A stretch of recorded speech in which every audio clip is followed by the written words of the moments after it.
So if you've got a Bible with you, we're going to open up to, surprise, surprise, the book of Jonah as we hit our last week in the book of Jonah.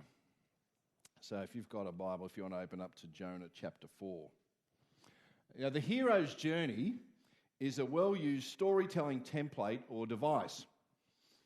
We're introduced to a character, one that we usually grow to love. We begin to understand some of their backstory, their life experience, and then follow them as they're called to some sort of new challenge, some sort of new event in life. But often they fail. A failure that leads to a period of solitude. Maybe it's a time where they encounter a wise mentor. They learn from their failure and then they're thrust into a new challenge, a new experience, and drawing on the lessons that they've learned, they summit the mountain of the new challenge and live happily ever after. We find the hero's journey strewn throughout all literature, movies, many, many common places that you will see. So if you follow the story of Harry Potter or Bilbo and Frodo Baggins, if you engage in Greek mythology, if you're really old like some of us, you can find characters that go through the hero's journey. Follow the story of Luke in Star Wars. The Karate Kid, if you're my age, and the 80s were about pop movies like that. Maybe you're a little bit younger and you follow the journey of Simba in The Lion King, the hero's journey. In fact, you can choose any number of Disney and Pixar movies. They all have the hero's journey strewn throughout them. It's such a common trope that you might find yourself watching a movie, watching a TV series or something like that, and you think to yourself, I know what's going to happen. I know what's going to happen because I've seen where this is going before. You know, the story of Jonah appears to fit this template. We're introduced to the character of Jonah, and then from the opening line, he's called to this new challenge in life. But there is failure. A failure to meet that challenge, and it's followed by a period of solitude where seemingly he learns this lesson. And then he's called to a new challenge to face in life, to go to Nineveh, a new call. And this time he obeys.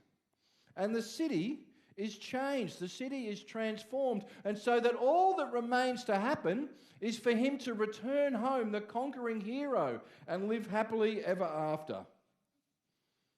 But the truth in Jonah is unexpected, and even more so, is going to be very unpleasant. In verse 1 of chapter 4, it says that Jonah was greatly displeased, became angry, prayed to the Lord, "O Lord, is this not what I said when I was still at home? That's why I was so quick to flee to Tarshish. I knew that you are a gracious and compassionate God, slow to anger, abounding in love, a God who relents from sending calamity. Now, O Lord, take away my life, for it's better for me to die than to live." His anger seems to boil over. It's apparent that it had been bubbling up inside him and now comes spilling out when he sees that God relents from destroying Nineveh. Frankly, it's a depressing, ugly mood. In one language, in one translation, it says that it was evil to Jonah, a great evil that he had experienced when God had been compassionate. What should have brought joy, brings anger. He's consumed by himself. If you read verses 2 and 3, 9 times in the space of a short amount of words, I, me, my. This is a man who is wrapped up and consumed in himself. He doesn't care for the Ninevites. God turns away from his anger towards them, but Jonah becomes angry. It paints this picture, this stark contrast between a merciful God and a merciless Jonah. There are 2 prayers recorded in this book. One at the end of chapter 1 Jonah, in his despair, cries out to God for mercy.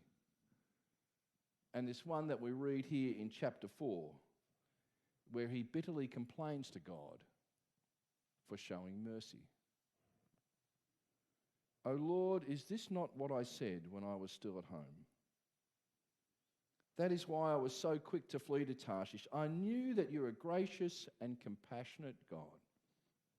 Now, O Lord, take away my life, for it's better for me to die than to live. Now, sometimes we should be thankful that God does not answer our prayer, shouldn't we? His first prayer marked by thankfulness and praise, but now angry and selfish.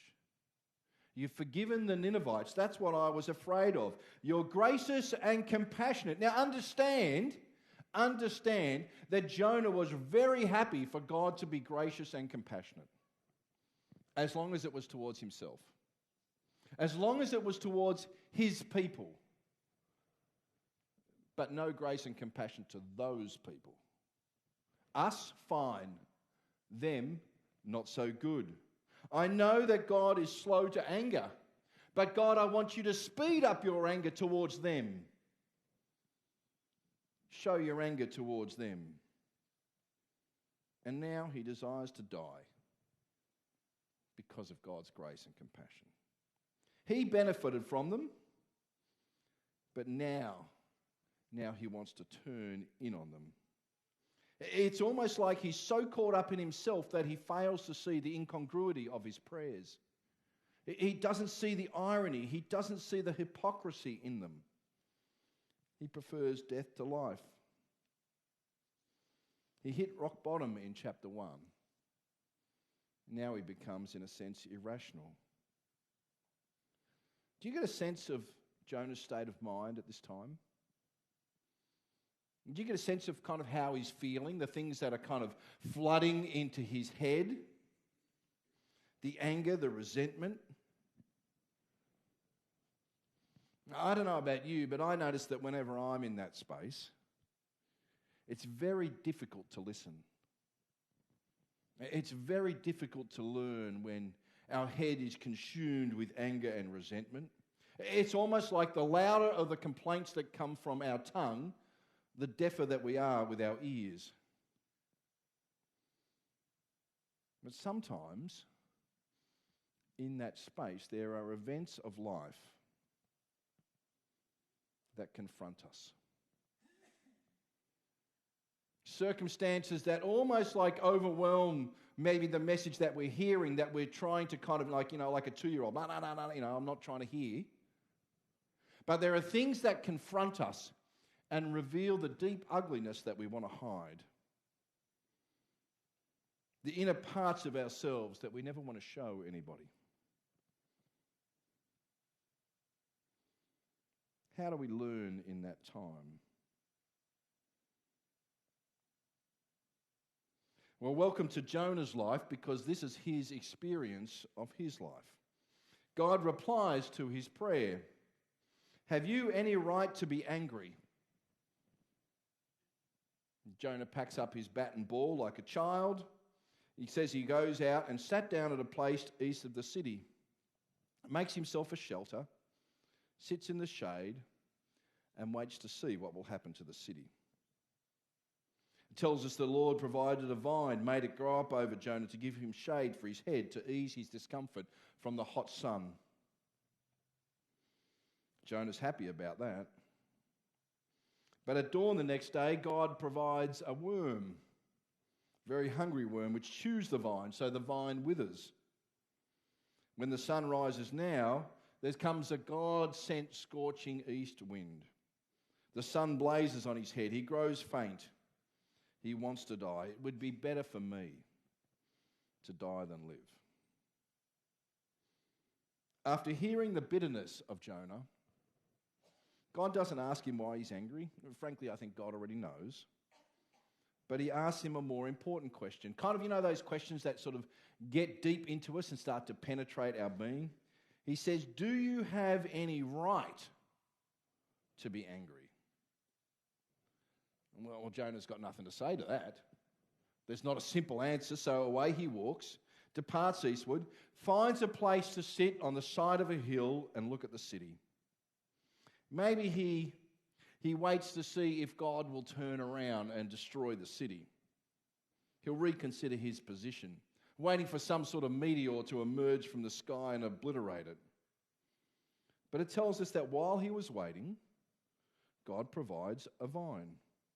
Like the great fish, here's a provision of God to shelter Jonah. The plant was probably a plant called a castor bean plant. In those environments, it grows very rapidly. Heights of 10, 12 feet high, has very large leaves. But it's also one of those plants that grows very rapidly, so it's easy to die and wither. The hut that he was sitting in was probably just made of twigs and sticks that he could find. It wouldn't have given him much shade, so the plant protects him like a lovely sort of cover from the heat and the wind. And his mood is transformed by this unexpected divine provision. It's like turning on the air conditioner on one of those hot summer days. But he doesn't have long to enjoy the relief, because the next day God provides a worm which attacks the vine, causes it to wither. And so now when the sun rises, God also sends a hot wind, like one of those hot northerlies that we experience here, very uncomfortable. The sun beats down on his head. God had sent a fish, a vine, a worm, a wind, and he questions God's right to send. He questions God's right to deliver. He questions God's right to destroy. His mood had been transformed from darkness to light with the provision of the shelter, and now with the wind and the worm, it heads back to darkness. In the midst of this lived out illustration, it reveals his heart. It reveals his selfishness. It exposes the things that he would rather hide. Jonah was filled with compassion for the plant when it dies, yet remains hard-hearted towards the population of the city. Concerned for one small item of God's creation, and yet fails to care for the large mass of humanity who, like Jonah himself, were made in God's image. How sad. It's never easy to be confronted with difficult truth, is it? I'm not sure I know many people who welcome it. I'm sure Jonah didn't. And when we run preaching training for people who are trying to develop their skills, one of the most fun activities that I enjoy doing is sitting down with the student after they have preached and watching the video. Well, it's fun for me. Almost universally, the person who has preached for the first time hates it. They sit there as you hit play. Their immediate reaction is, "Oh, that's not me. That's not my body language. That's not my voice." Well, of course it is. The video doesn't lie, just adds 10 pounds. No, the video doesn't lie. It can just be uncomfortable, can't it? To be confronted with something. To be confronted with maybe public speaking shortcomings is one thing. It's a whole other league when it's an aspect of our character that we're trying to hide that we are confronted with, isn't it? It's a whole other thing. So often we paint a picture of ourselves almost like for our own peace that is different from reality. And so when those layers of protection, those layers of kind of covering are removed, and our weaknesses are exposed, how do we respond? Well, Jonah is exposed. The prophet who ran, the prophet who obeyed. But now all that is removed. There's no superficial smile and looking good. We see the darkness in his heart. I mean, why was Jonah so greatly displeased? Why was he so angry? I mean, the people of Nineveh had been saved. He should have celebrated. The God that he acknowledged, the God he believes in and worships, had reached out in love and forgiven. And yet he mourns. It exposes deep within Jonah how narrow-minded he is about grace. Grace is good for me. Grace is good for my friends, my kin. But grace is not for the people who I deem unworthy of it. There's a musical artist by the name of Paul Coleman, and he writes a song around Jesus, how he hosted so many parties. He tells of a celebration held around one of those banquet tables that is groaning from all the food. And in this environment, when people gather around this food, this banquet table, it's one of those great big parties and celebration. And in the midst of it, and this would of course never happen to a party that you're at, but in the midst of it, people are looking around to see who else is at the party. You know how it is, you go to, and you go, it's almost like you're validated if you go to a party and you go, oh, it's good there, I'm there as well. You know? Yeah, if there was a celebrity there, the following day you would say, oh, I was at this party and they were there as well. This is what he writes. He says, welcome my friends to the banquet table. All of my friends gather round. You can see the picture, can't you? So I took a look around to see who he invited there tonight. I mean, who would be at the party? Which heavyweights? He says, I noticed that she was one of those who sold her body to the night. And then I saw the banquet host rise and hold this woman close, and I felt my anger burn. How was she invited here tonight? Notice me here at the banquet table. Well, it's my rightful place here. This is my time. But then I saw a little man climbing on his chair, so he was heard. I noticed he was one of those who would rob you blind for all that you were worth. And I saw the banquet host rise and fill his empty glass. I mean, is there a single shred of justice at this table here tonight? I mean, this song expresses this anger about who was invited to this party. I mean, where are the bigwigs? Where are the religious people who should be there? But instead, who's there? A prostitute. Who's there? A tax collector. I want my friends to be here who deserve to be here. But instead, there are these people here. What are they doing here? At the end of the song, he writes, suddenly I felt my eyes pouring tears on me of liberty, for I realised that I was the one who needed love and setting free. His heart had been exposed. He realises that he's not that different from the prostitute and the tax collector. He needed forgiveness as well. But sadly, Jonah does not. You see, the truth about Jonah in this story is that he doesn't want Nineveh to be invited to the party. It's okay for him to speak the truth about God's forgiveness and compassion to his countrymen, but not to the Assyrians. There's no invite for you. See, the contrast is dramatically stark between the anger of Jonah and the mercy of God.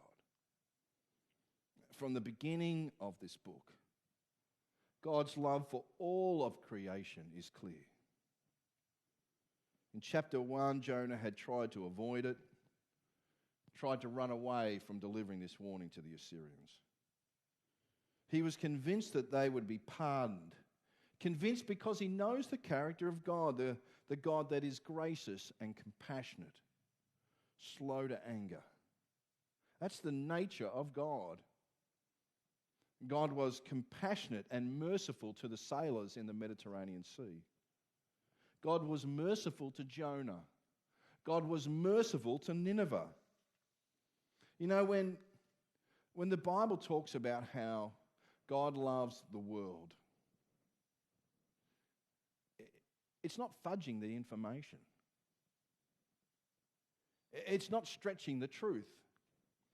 Because God's love and compassion is for all. Doesn't matter your economic status. It doesn't matter your education achievements. Doesn't matter whether you think you come from a good family or a bad family. Doesn't matter the colour of your skin. Jonah is content with just a small group of people experiencing God's love. But God's love is for all of humanity, isn't it? It's needed for all of humanity. Sadly, Jonah doesn't share this love. What about us? You know, recently I heard a comedian talk about the day that he had a TV technician come in and install one of those enormous, 65 inch TVs. It wasn't working probably, so he went on to recount how he got angry that he had to go back to watching his 40-inch screen. Rich white man problems. His maid was vacuuming later and disturbed him when she asked him to raise his feet so that she could vacuum under them. Rich white man problems. What are our problems? You know, if you scan the internet, you can see some wonderful memes that will cause you to laugh about the problems that we have in Australia. It's embarrassing sometimes to see what we get upset about.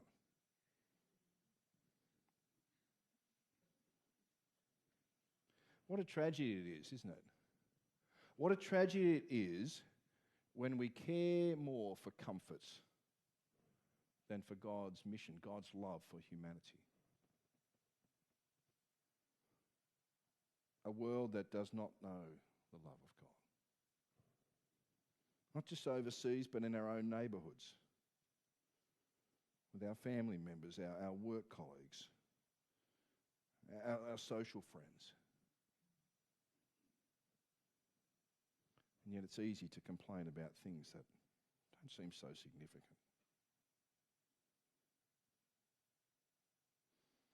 And Paul writes it, he says, your attitude should be the same as that of Jesus. He talks about Jesus who in very nature was God, and yet he didn't consider equality something to be grasped. He makes himself nothing. He humbles himself, becomes a servant. And Jesus prepared to leave all for the nature of love. Tom referred to that passage in Hebrews 12, and part of it goes on to say that let us fix our eyes on Jesus, the author and perfecter of our faith, who for the joy set before him, future, endures the cross. Prepared to sacrifice comfort for love. This is the heart of God.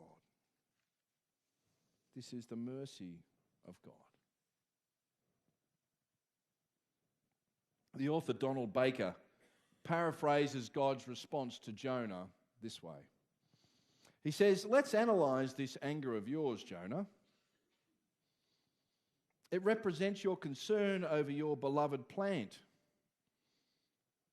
But what did it really mean to you? Your attachment couldn't be very deep, for it was here one day, gone the next. Your concern was dictated by self-interest, not by genuine love. You never had the devotion of a gardener.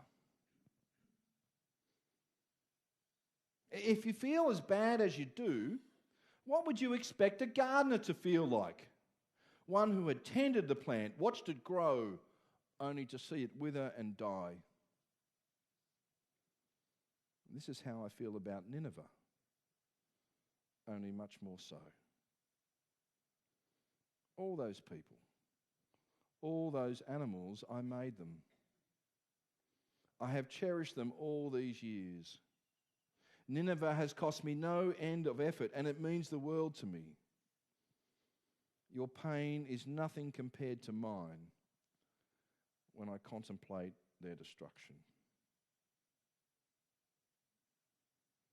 God is more concerned for those that are lost than for our rights to be upset.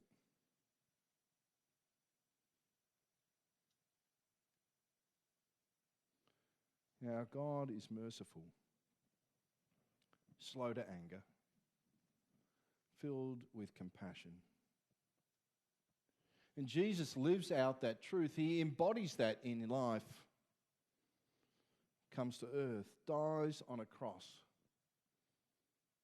so that you and I, so that the prostitute, so that the thief, so that the homeless, so that the refugee might come to him. Jonah despairs over a plant which cost him nothing, that was short-lived and had minimal value. God despairs over thousands of men and women in Nineveh, whom he's made. So must we. So must we. Let's pray, shall we?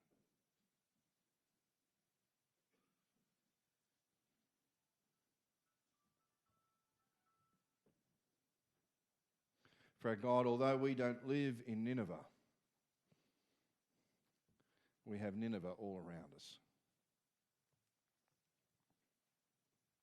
We have Nineveh in our neighbours, Nineveh in our workplaces, Nineveh in our families, Nineveh in our friends. Our God, we thank you that you are slow to anger, compassionate, abounding in mercy. That you love and care for everyone. And God, I pray that so would we.